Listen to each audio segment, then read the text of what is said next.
How's it going, everyone? In this video, we are going to be talking about SoFi stock. So we're going to go over and look at why SoFi stock is up more than 15% in a day. We're going to cover and look at exactly why analysts are raising their price targets today, what the CEO had to say recently, and where could SoFi go from here. So we're going to be talking about in detail about SoFi stock. So make sure you stay tuned.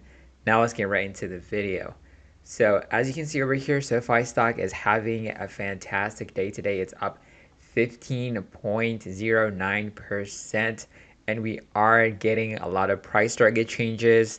We have Redbush raising SoFi's price target from $2.50 to $3, even though it's not that much. It is a positive catalyst. This is mainly because of what's going on in Washington. So, proposed legislation to suspend the debt ceiling contains the end of the student loan moratorium, which is a pause on federal student loan payments that first went into place more than 3 years ago. That was the beginning of the pandemic, and they're going to be lifting that. And that basically means if they lift it, is SoFi is going to be getting a revenue back. So, some of the revenue that it was getting in spite of those student loan payments is going to be back on the balance sheet. So that's definitely going to be benefiting SoFi stock a lot. So that's why you're seeing a lot of price changes, price target changes by analysts coming out and talking about that. Of course, we're going to be hearing a detailed breakdown of what the analysts had to say about this thing. And one of the analysts actually was backing up SoFi when it was getting crushed last week after the earnings. As you can see, the earnings announcement was not that, it was good, but the stock really did not take it very well. And in spite of that, we had an analyst that came out and said, okay, the bad news that has been really priced into SoFi stock, but in the future, there is a lot of positive news to come out. And as you can see, when we get this potential bill passed, this is definitely going to be benefiting SoFi, and we get more revision from different analysts coming out, raising price targets. That can definitely help SoFi stock to potentially go higher and higher. So the price target that was set by the analyst was around $9. We're going to be hearing from him, and we also going to be hearing from the CEO of SoFi. He had been buying SoFi stock as it was crashing down, and he believes that SoFi is a great opportunity, and we'll see what he had to say on that interview too. So let's check out the video. As we now see that student loan payments are set to restart, a lot of people have pointed that they could benefit from those who are facing that and saying, I definitely need to go in for a refi. That was their bread and butter. Is that going to be a big boon for them, or is that, overplayed? No, I think it's actually a huge boon, because if you think about this stock, and we were talking about it just like 2 weeks ago, it priced in like every bad thing that happened, including like an endless moratorium, student loan moratorium. And now that we're starting to talk about the end of it, then people are going to refinance, and SoFi is going to make a lot of money. So for SoFi, all the bad news is priced in, none of the good news is priced in, and that's one glimpse of good news. And there's an 8% pop in the shares today, still well shy of your price target, which was $9.50, around there, if I'm not mistaken. Huge so upside. Still plenty of upside if that pans out. Anthony, thank you so much for your time today. I know you've got a lot of balls in the air right now. We really appreciate it. Thank you for having me. So I want to point out, by the way, too, that you were buying your shares the week after the SVB collapse. Just talk to us about that a little bit. I'm focused on the long term for our company. We think we're building the company that's going to be the winner that takes most in the digital financial world. We've built a very durable company that's a one-stop shop across all of your financial needs, and that's allowing us to gain huge market share. We grew over 40% in revenue to an eighth consecutive quarter of record revenue at $460 million, and third consecutive quarter of record EBITDA. So the business is operating on all cylinders, and we're able to weather the storm that's out there because of our diversification and our unique approach.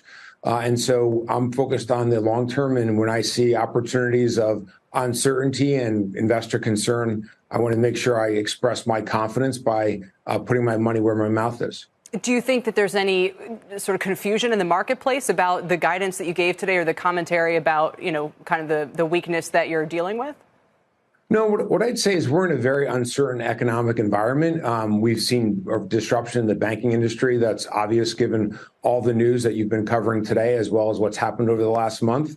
That's been layered on top of the fact that we've had record high inflation for the first time in several decades, in addition to the fact that there's uncertainty in the economy and global risk in Eastern Europe. There's a lot of uncertainty in the marketplace. So in many cases, stocks take 2 or 3 steps forward and 1 step back. And our performance is what we're focused on. And I can't think of a company that's on track to do over $2 billion of revenue and the type of profit improvement we're driving with 40% top line growth and just the diversification we have across so many businesses. Yeah. The only way you can drive 8 consecutive quarters of record revenue is that you have different businesses that can perform in different environments, and you have a management team that can allocate resources to make that happen. And that's what we're doing, and that's what we can control. So what have the last 6 weeks been like since as soon as SVB and some of the others collapsed, the immediate question was, okay, direct exposure, right? You're out there in the marketplace first saying there's no direct exposure. Then you think maybe opportunistically, okay, here's how we can manage deposits if you're an uninsured depositor you're concerned about. I mean,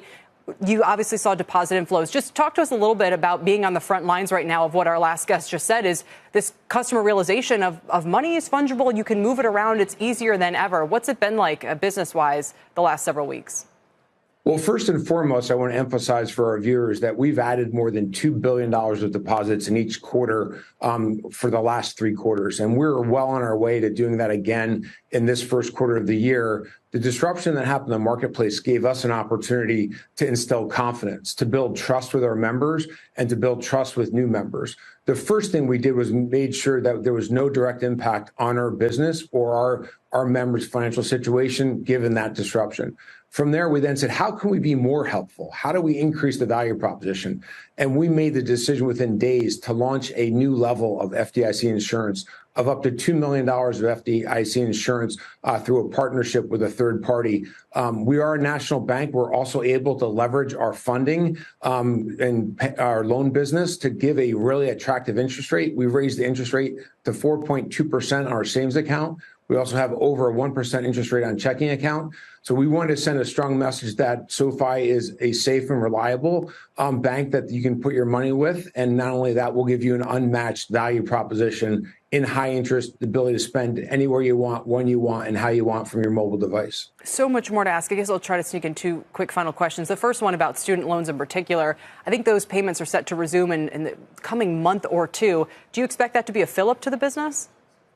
What I'd say is we've achieved 8 record quarters of revenue in a row without the student loan refinancing business being robust. We're at about 1/4 the volume that we're at in the fourth quarter of 2019, right before the pandemic. If the student loan moratorium ends, there will be a pickup in student loan refinancing, but we're not counting on it. We have a diverse business, and the thing that gates our growth is how much we invest and where we invest. If that business comes back, we'll allocate resources to it to capture the opportunity and meet our members' needs. If not, we can reallocate other places and continue to drive our performance. All right, quick final question is just about the Fed then. How much of a headwind is it to be operating a financial institution like yours into an incredibly high rate environment where the macro slowdown looks like it just could still take a couple more quarters to materialize? How do you remove that headwind, or do you just have to deal with it? Yeah, well, the reality is you have to have an ability to allocate resources to the businesses that benefit the most. We're seeing a significant amount of demand in debt refinancing as rates go higher, and we're offering people the opportunity to do unsecured personal loans and to smooth those payments out over a lower amount over a longer time period. And when rates come back in, they could refinance them again. But in addition to that, we're trying to be really nimble as it relates to the interest rate on checking and savings to help people on that side of the equation as well. The reality is that we have a really strong balance sheet. We have significant growth in deposits at $10 billion, and that gives us a lot of optionality to help our members in unique ways when they need it. All right. I know it was like 10 years ago you were at Twitter. It's still tempting to ask you about it, but you're out of time, and we'll let you go. And Anthony, thank you for joining us today. Let me know in the comments below, what do you think about SoFi? What is your potential profit target, or what can you see the long-term price target for SoFi stock? Let me know in the comments section below. And of course, if you're new to the channel, make sure to subscribe to the channel, turn on the notification bell, hit the like button. But I'll catch you guys on another video. Have a wonderful day.